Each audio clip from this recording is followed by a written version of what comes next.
Welcome to the Politicrat. I am Omar Moore. It is Wednesday, August the 19th, 2020. Public servants promise to defend our Constitution, uphold our laws, and work on behalf of the American people. But from the moment President Trump took office, he's used his position to benefit himself rather than our country. He's trampled the rule of law, trying to weaponize our Justice Department to attack his enemies and protect his friends. Rather than standing up to Vladimir Putin, he fawns over a dictator who is still trying to interfere in our elections. He's even trying to sabotage our postal service to keep people from being able to vote. His constant attacks on the FBI, the free press, inspectors general, federal judges, they all have one purpose: to remove any check on his abuse of power. Put simply, he treats our country like it's his family business, this time bankrupting our nation's moral authority at home and abroad. But our country doesn't belong to him. It belongs to all of us. Joe Biden embraces that. He has spent his entire life putting our country first. He has never backed down from a challenge or a bully. He summons the best in us and lives by the values that define us as Americans: service, integrity, courage, compassion. There are countless stories of Joe Biden reaching out to someone in their moment of need. Well, this is our country's moment of need. We need a president who respects our laws and the privilege of public service, who reflects our values and cares about our people. We need a president who will restore the soul of America. We need Joe Biden. That was former acting Attorney General Sally Yates speaking last night on night 2 of the virtual Democratic National Convention. On this episode of The Politicrat, a look back at last night's events and a word about voting. Next.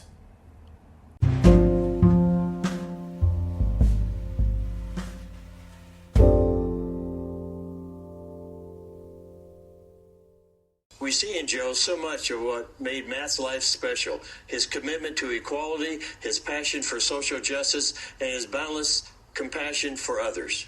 Today, I want to speak to my fellow immigrants, to the essential workers on the front line. The calamari comeback state of Rhode Island casts 1 vote for Bernie Sanders and 34 votes for the next president, Joe Biden. Joe Biden siempre ha apoyado las causas de Puerto Rico. We bring you greetings from the Virgin Islands of the United States. Yes! From the cradle of the civil rights movement and in the spirit of good trouble, Georgia cast our 117 votes for our next president, Joe Biden. He's a decent, compassionate man. He will bring this nation together. Better for families working and raising their kids. Better for people who lost jobs and need new ones. Better for farmers tired of being collateral damage in trade wars. Better for workers caring for the sick, elderly, and people with disabilities. Better because of a living wage and access to affordable higher education and health care, including prescription drugs. And to child care, a secure retirement, and for the first time, paid family and medical leave. Joe won't just put his signature on a check and try to fool you into thinking it came from him. He'll work to make sure that your paycheck reflects your contribution to and your stake in a growing economy. In this job interview, the difference is stark. You know what Donald Trump will do with 4 more years: blame, bully, and belittle. And you know what Joe Biden will do: build back better. President Bill Clinton last night, during night number 2 of the virtual Democratic National Convention, talking about Joe Biden as a leader. Compelling arguments made last night by people in leadership positions across the country here in the United States of America.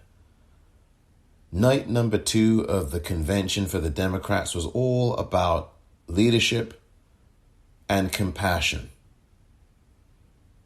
And that's what really the convention has been about in these first 2 nights, but particularly last night, because I think that last night, night number 2, was more efficiently run and the speeches were kept really tight, and I enjoyed that most about last night's night number 2 in the Democratic National Convention, the virtual convention. The only thing I think that was a little bit too long was the opening, where you had a number of up-and-coming young leaders in congressional seats or in other endeavors politically all across the country talking about the kinds of things that they were going to be doing as leaders. And I thought that the first couple of minutes of it was well and good, but then it went on to 12 more minutes and culminated in Stacey Abrams, and I thought, well, it was just too long. And Stacey Abrams only had about 40 seconds of her own by the time it was all over. But I think that that should have been cut down by at least half. So I think that was the one glitch, and there's always going to be a glitch when you're talking about virtual conventions. Some of the recorded stuff obviously makes it on.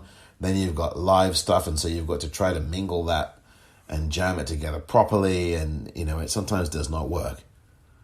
But despite the 1 or 2 hiccups from last night, I thought that the convention last night went by much more swiftly and efficiently. And I thought that last night was much more compelling a night, because what you had was the arguments made for leadership in favor of Joe Biden, the arguments made against leadership where Donald Trump is concerned, obviously, and then you contrast that with compassion and a lack of compassion. The contrasting between Joe Biden, who has compassionate words and thoughts and advice and is a compassionate presence for people, at least as it was described in this night 2 that took place last night, versus the callousness and the lack of empathy or care of Donald Trump. Sally Yates, as you heard there earlier to begin this podcast episode, the former acting attorney general who was fired in January of 2017 after refusing to endorse and support and put forth the Muslim travel ban. My goodness, it all seems like yesterday. I remember that so clearly when she refused to go along with it and was then promptly fired. Sally Yates was a holdover from the Obama administration in January of 2017. And then she testified before Congress 4 months later and went from there, became an overnight sensation. So it was good to see her last night at the DNC convention. I thought that her presence was really good. But it all served to contrast leadership and a lack of it. The leadership of a Joe Biden who got to know people like the security guard at the New York Times, who also I think was an elevator operator or may have been, but someone at the New York Times, a young woman, a young black woman who always talked of how Joe Biden really cared about her, asked about her, had conversations with her, and always asked her how she was doing. There is something genuine about that, for whatever one might say about Joe Biden in a number of respects. There are aspects of him, and certainly last night brought those aspects out, I think, very well. That there is something within this guy that shows you that he cares about humanity. He cares about people. And in a world where people these days, particularly here in the United States, don't really care about each other, or at least some of them don't. And they show this by not wearing masks. They show this by trying to pull the masks off others. They show this by, in some cases, committing violent acts against those who merely ask them to wear a mask as per store policy.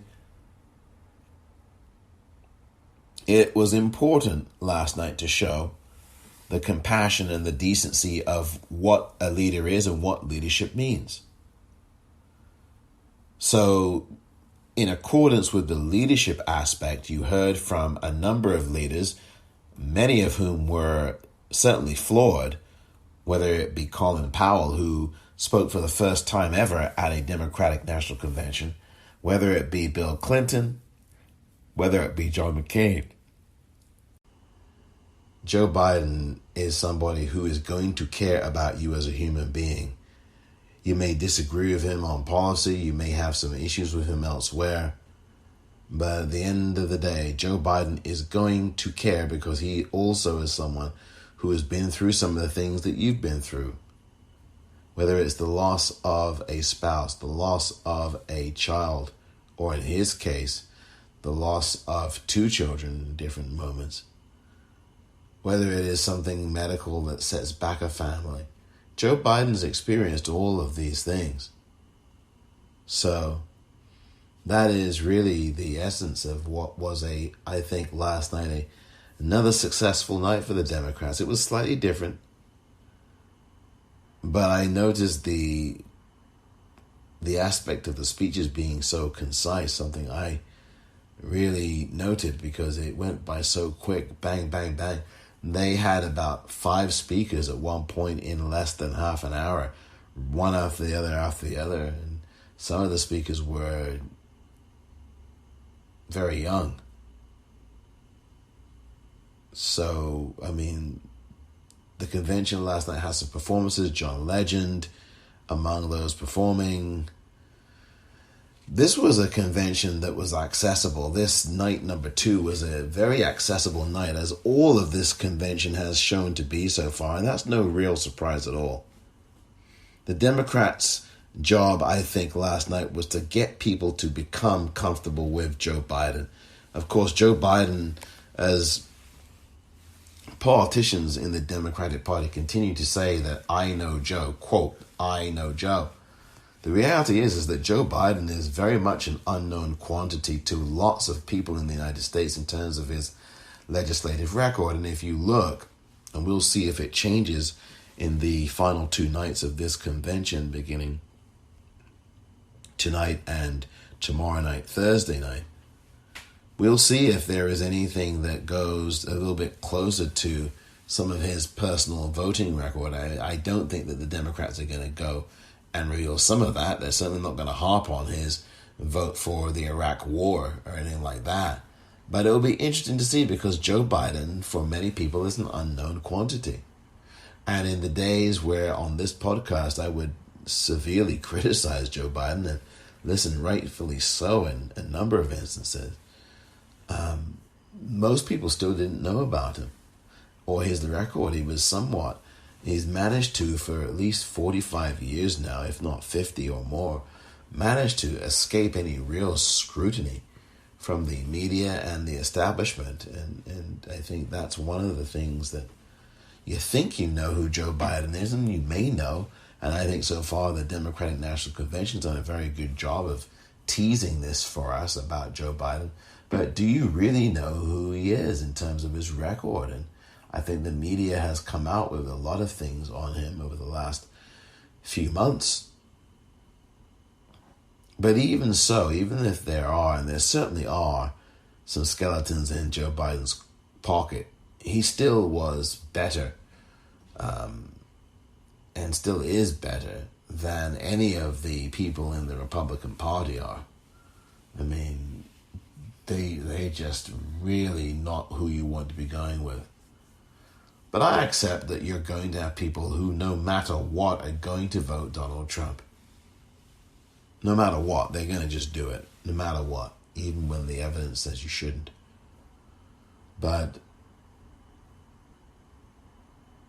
you could watch this situation and become ever more fond of Joe Biden, which is really strange to say. And I'm not saying that I felt that way, but the grand art of advertising and presenting and manipulating is to influence decisions and influence policy. And, I mean, this is very important. Very important indeed. More observations from last night's convention in just a moment.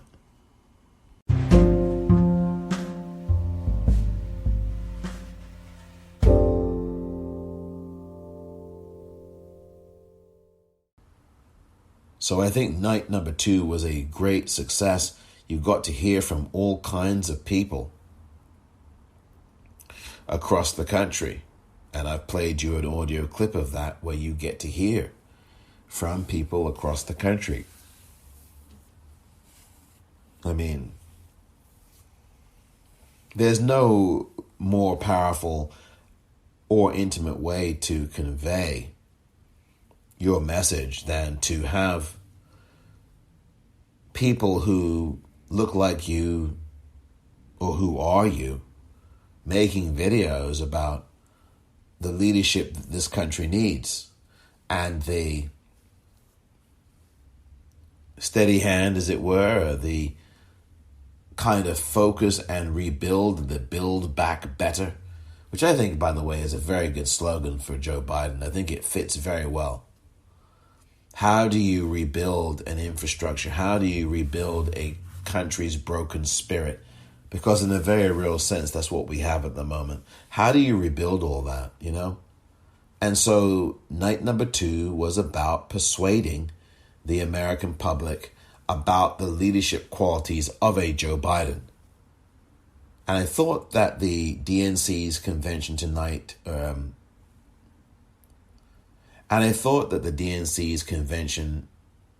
last night did that very well. The story of the New York Times security guard I thought was particularly good, but also the stories from those who worked with Joe Biden across the aisle or in the administration that he was in with President Obama. So I do think that there was a lot to be said and there was a great case to be made. And I think that the speakers on the leadership side were making that case, whether it was acting Attorney General Sally Yates, whether it was former President Bill Clinton, whether it was Rosalynn Carter and former President Jimmy Carter in a videotaped audio message that they did, whether it was Caroline Kennedy and her son. I thought that their video was very good. I mean, I could go on and on. I mean, there was obviously what I played you with the parents of Matthew Shepard. I thought that that was a very nice moment. People have forgotten about Matthew Shepard in Wyoming. A white man, a gay man who was tortured to death. A la, not so dissimilar from Emmett Till in a way. So it was really good to see them. And then when they did the roll call, which was one of my favorite moments of the night was the roll call. And this excitement about that, just going through that process of what every single state decided on. And you obviously saw Joe Biden formally be nominated for the Democratic presidential nomination. That became official last night.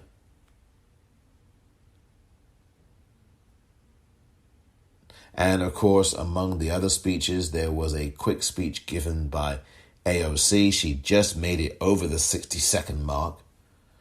And she nominated Bernie Sanders to become the next president. It was never going to happen, but she spoke. But she was in close-up. I thought that was really not very good. And granted, she was never going to get a live spot with this DNC and with this candidate. And so the video that was done of her was shot tight so that she was in close-up, and I don't think it really worked very well. Some may beg to differ. But last night was all about leadership and compassion. And when you saw the stories of the many people who had issues with their health and had no health care or insurance to help them out, and then they thanked Barack Obama for Obamacare, because when that came around, it changed their worlds. And a number of people spoke about that, and it was something that was very resonant, because everybody can relate to that. Everybody who is in these kinds of positions can relate to dealing with lots of healthcare bills and being able to either have insurance or not have it. So the compassion element was very much there. There was Adi Bakan, who, of course, you know him. If you do, he's somebody who lost complete control of his motor functions, and now is in, I think he has ALDS or ADS, or I forget what it is, ALS, I think is what he has. Lou Gehrig's disease, as it's called. And it was moving to see him, and it was moving to see other people who were going through all of these struggles. And I think it was a very compelling night last night, because the Democratic Party was conveying to people all across the country that this is you, or it could be you. And this is what this country is about under Joe Biden and Kamala Harris, is about reconnecting with the soul of the people, more even than the soul of the country, but the soul of the individual who has been long forgotten by this administration. Last night was a night for leadership and compassion. And I think that the Democratic Party were successful, and very successful. More about that after this.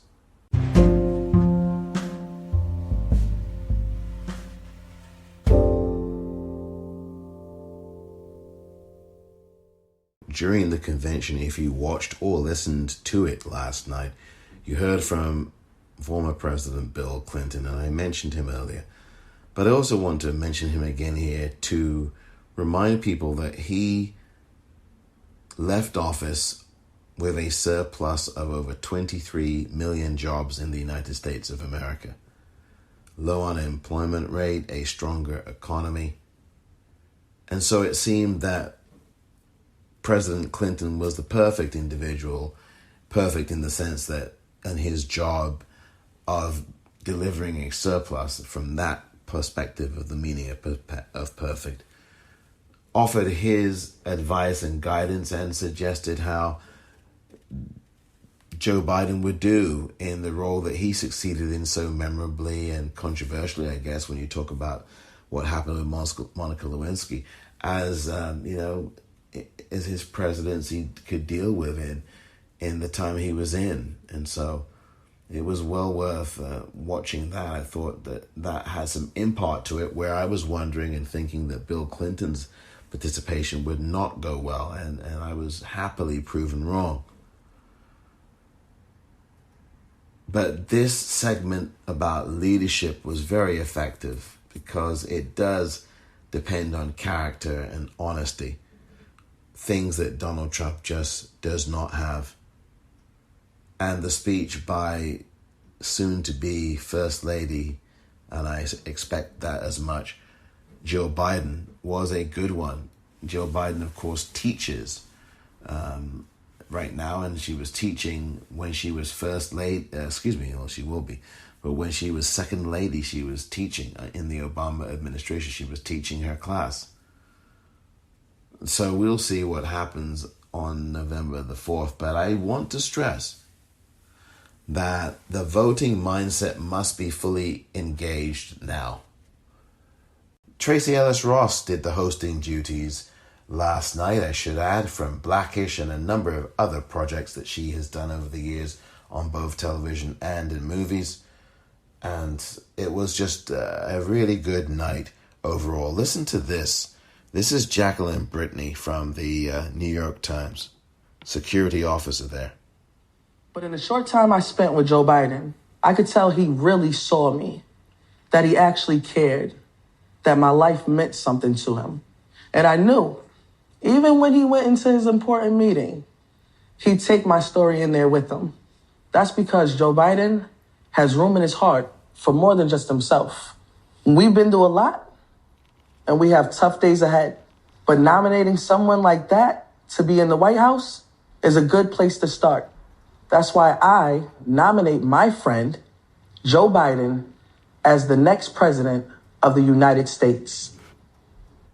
That was Jacqueline Brittany. She is a security officer with the New York Times. I thought that was one of the great moments of last night, along with the roll call, which I thought was absolutely beautiful. The diversity of this country, you're really hit with it. And I say hit in a good way. It's just emotionally enriching. And of course, I was one of those, along with Julian Castro and others, who complained about the lack of diversity of Latinx speakers. And that still held true even after last night and after that glorious roll call where we got to see people of all different hues and backgrounds doing the roll call for their states. I mean, it was just absolutely fantastic. I really hope and wish, quite frankly, that they did a roll call like that for Joe Biden, but except for the voters, to give out website information for all of the 50 states. I wish that there was a 10 or 15 minute period in the convention over these next 2 nights where they did that for a 15-minute stretch. I think that would go down like gangbusters. I really do. But I'll be doing it instead.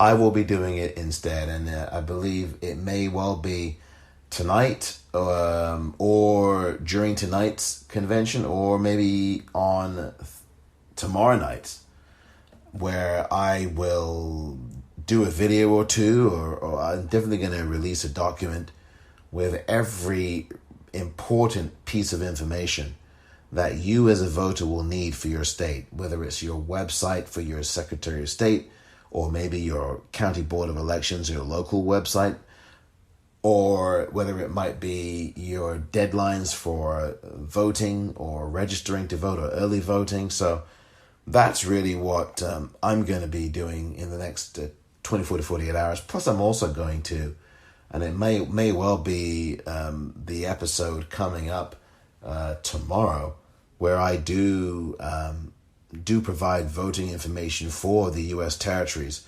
That may be on Friday, so we'll see. But it's going to happen at some point this week, because I think it's important that all hands are on deck for this election in November.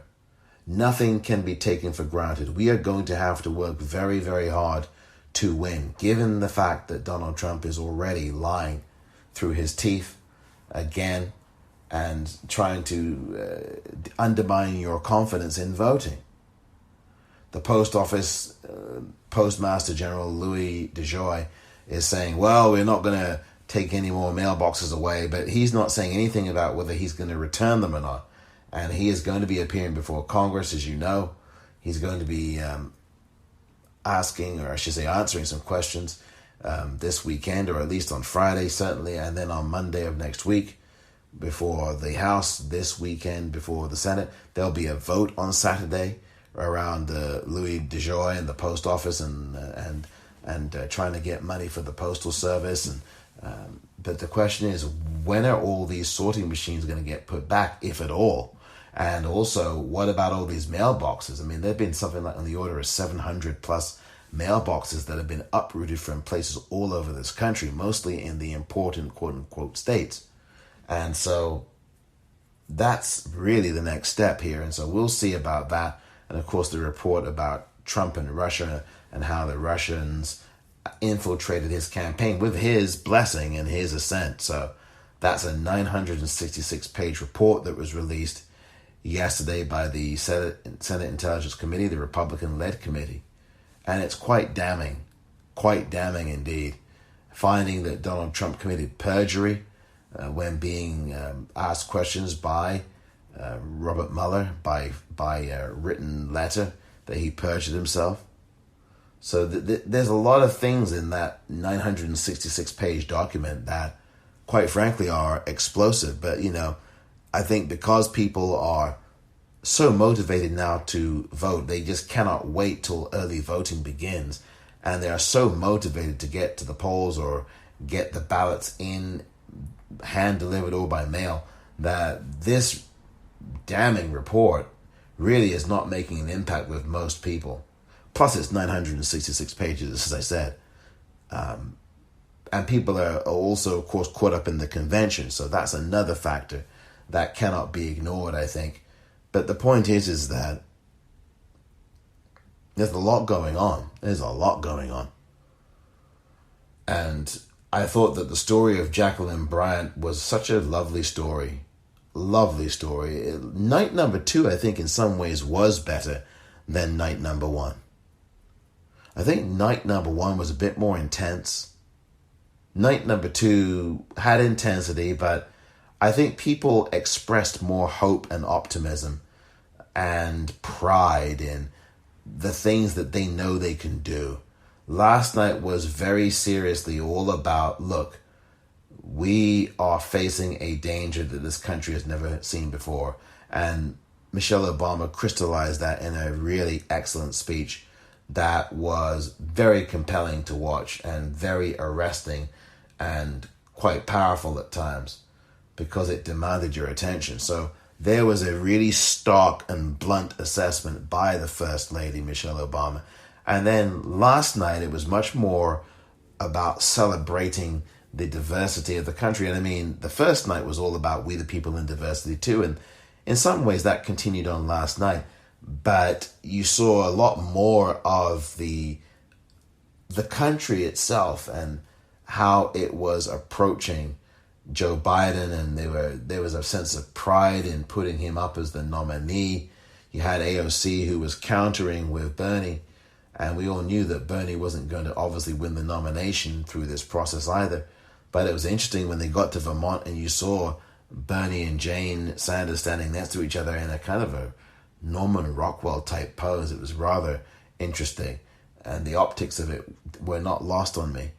And there were just so many things going on in last night's convention night. Especially, I think what was funny was Joe Biden, and I think you just heard it, or you heard it earlier, when he called Jill Biden First Lady. And I think it was, initially I thought it was some kind of jab at Melania, who is anything but a lady, in my view, given the various pictures that you can see on the internet if you just do a simple search that doesn't require much sophistication.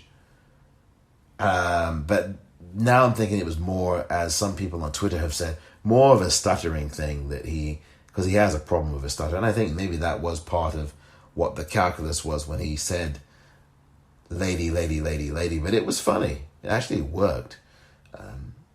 That is something you could print on a t-shirt, couldn't you? But I think above all, last night showed a resilience and a positivity, and Jill Biden, Dr. Jill, by nature is much more of a sunny, optimistic individual, and that showed through in the way that she was presenting her case in her speech, and the fact that she says when she goes for her run, she never thinks about anything negative. That's the rule, not to allow anything negative to come into mind. She puts on her music and she's running. I thought it was really good to see a different side of the people who I think are going to be inhabiting the White House in a few short weeks from now and a few short months from now. And I just loved the contrast that was made, because you look at the Trump family and all you see are a bunch of criminals and sleazeballs and liars and racists and misogynists. You know, that's what you see. When you look at the Biden family, it's different. You see a family that connects with people, that connects with each other, that loves, that cares, that has something more going on in it than putting down people. Because, Mary Trump wrote the book about that, about how cruel and wicked the Trump family is to each other. And it's just evil stuff, and you read it.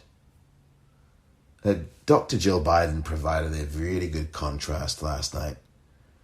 And while I didn't like the way that AOC was treated, and while I definitely take on board everything that Joaquin, or I should say Julian, his twin brother, Julian Castro, was saying about the lack of Latinx representation and the lack of Native American representation for that matter, or black representation for that matter, I do think that AOC nominating her good buddy Bernie Sanders was a good thing. I just didn't like the optics of the close-up. Had it been done live, I think it would have been much more compelling. But look, all in all, a very good night once again for the Democratic Party and the Democratic National Convention. There are so many glittering speakers that you will be hearing from in tonight's convention, night 3, that there will be certainly a long reel of highlights, I think, coming up the following day. Here now is Dr. Jill Biden. Are afraid that their kids might get sick from school. The concern of every person working without enough protection. The despair in the lines that stretch out before food banks. And the indescribable sorrow that follows every lonely last breath when the ventilators turn off. As a mother and a grandmother, as an American, I am heartbroken by the magnitude of this loss, by the failure to protect our communities, by every precious and irreplaceable life gone. Like so many of you, I'm left asking, how do I keep my family safe? You know, motherhood came to me in a way I never expected. I fell in love with a man and 2 little boys standing in the wreckage of unthinkable loss, mourning a wife and mother, a daughter and sister. I never imagined at the age of 26, I would be asking myself, how do you make a broken family whole? Still, Joe always told the boys, Mommy sent Jill to us, and how could I argue with her? And so we figured it out together in those big moments that would go by too fast, Thanksgivings and state championships, birthdays and weddings, in the mundane ones that we didn't even know were shaping our lives. Reading stories piled on the couch, rowdy Sunday dinners and silly arguments. Listening to the faint sounds of laughter that would float downstairs as Joe put the kids to bed every night, while I studied for grad school or graded papers under the pale yellow kitchen lamp, the dinner dishes waiting in the sink. We found that love holds a family together. Love makes us flexible and resilient. It allows us to become more than ourselves together. And though it can't protect us from the sorrows of life, it gives us refuge, a home. How do you make a broken family whole? The same way you make a nation whole. With love and understanding, and with small acts of kindness, with bravery, with unwavering faith. You show up for each other in big ways and small ones, again and again. It's what so many of you are doing right now for your loved ones, for complete strangers, for your communities. There are those who want to tell us that our country is hopelessly divided, that our differences are irreconcilable. But that's not what I've seen over these last few months. We're coming together and holding on to each other. We're finding mercy and grace in the moments we might have once taken for granted. We're seeing that our differences are precious and our similarities infinite. And that's Jill Biden, Dr. Jill Biden, last night in the keynote speech of the convention, the Democratic National Convention, the virtual convention. I thought that speech was very good. It's a speech that I think if it was given in front of an audience might actually have not gone over as greatly or as clearly as it did, because the applause and everything else, as I've always been saying, or long been saying here, gets in the way. But because there's no audience, you are forced to listen to, but not only listen, but consider the words that Dr. Jill Biden is speaking. And in that excerpt, you saw it all, or I should say you heard it all last night, and from her last night, and you heard it just now. That she was returning to these themes of what it means to give compassion, what it means to seek the best from each other and the best from ourselves, and for the good of ourselves and the good of the country. I mean, this is exactly what that portion of the speech was about from Dr. Jill Biden, and what it also means to serve the country as well. She serves the country as a teacher. That is a way of service. And so Dr. Jill Biden, I think last night, gave a speech that was not a speech that was supposed to be big and with lots of flourishes, but it was a speech that I think perfectly bookended, I think, a very good night number 2 last night. You had Sally Yates as one of the earliest speakers. I think the first major speaker was Sally Yates, although also Stacey Abrams spoke as well. But she spoke for such a brief moment of time that it really wasn't very big at all. I mean, Stacey Abrams, I think, spoke for maybe about 45 seconds, so I don't really count that. But the first major speaker was Sally Yates, the former acting Attorney General. And then you bookend that at the end with Dr. Jill Biden. And one of the things that she talked about there was family, and that is a contrast again between Joe Biden and Jill Biden, of course, and Donald Trump and Melania Trump. I mean, there's video of this, and I saw it, I don't know if you've seen it, of when they returned, I think yesterday, from a campaign stop, or the day before. I think it was the day before. It was on Monday evening or something, or Monday, whenever it was, but it was a couple of days ago now, I think. And they are coming off and disembarking off Air Force One, and Donald Trump wanted to hold Melania Trump's hand, and she was having none of it. She was blocking her bag, her Burberry bag, or whatever bag it was. She was putting her bag in between her hand and his hand, and repeatedly he tried to hold her hand as they were walking down the steps of Air Force One to the tarmac, and she just refused. It was remarkable. There's just been a couple of very weird things lately that you've seen. As I'm not going to play this video, I'll do it on a day, perhaps next week, with the Republican convention. But this week, Donald Trump was saying that he wanted another term after he was predicting that he would win in November. He started to say, he actually said, I want a third term. I will play that audio for you next week. I know by then it's going to be at least a week hence, but I don't want to be playing any Donald Trump clips during this Democratic National Convention.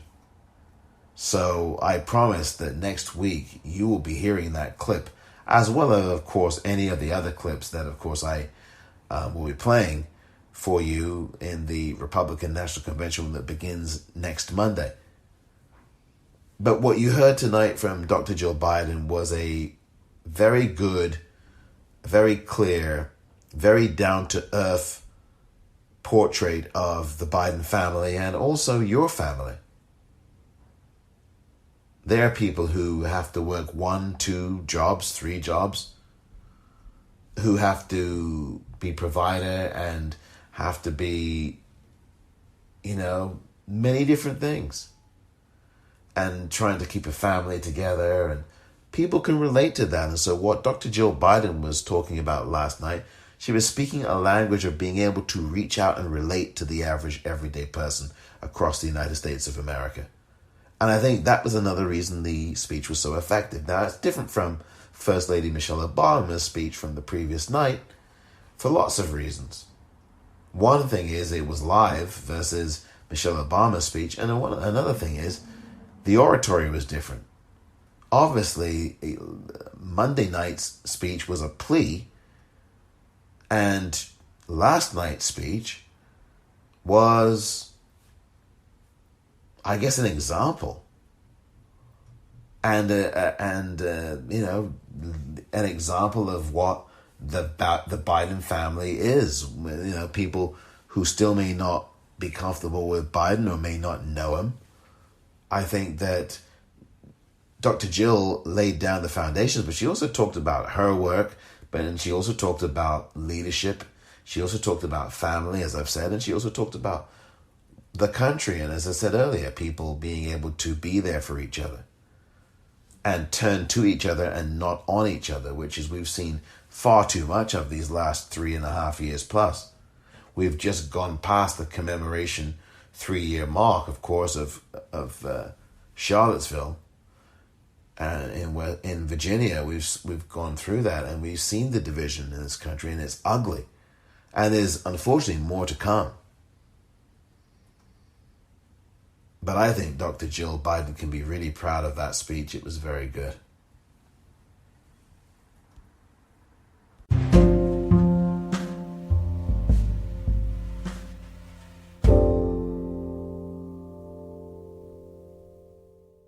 Kamala Harris will be formally accepting the vice presidential nomination of her party, will officially make history tonight with the speech and the acceptance of the nomination.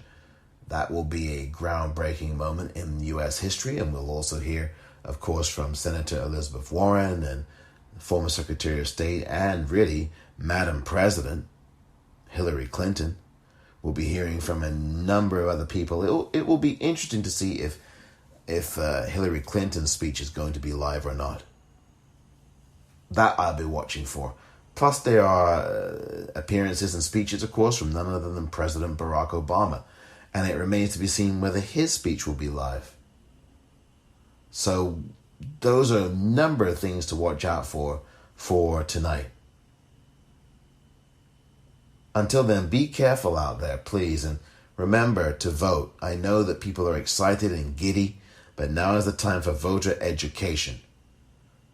Check your voter registration every week from now through the end of October, and don't forget to register to vote if you haven't already done so. Make sure you do that now.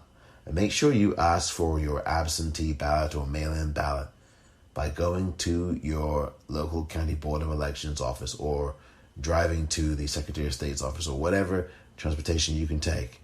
Take advantage of doing all this now and being proactive. Again, the 3 things I always love to say. Be proactive. Participate by voter registration and all of that. And, of course, share the information. Share the information and educate people. Your family, your friends, etc. Thank you very much for listening to this edition of The Politicrat. I'm Omar Moore.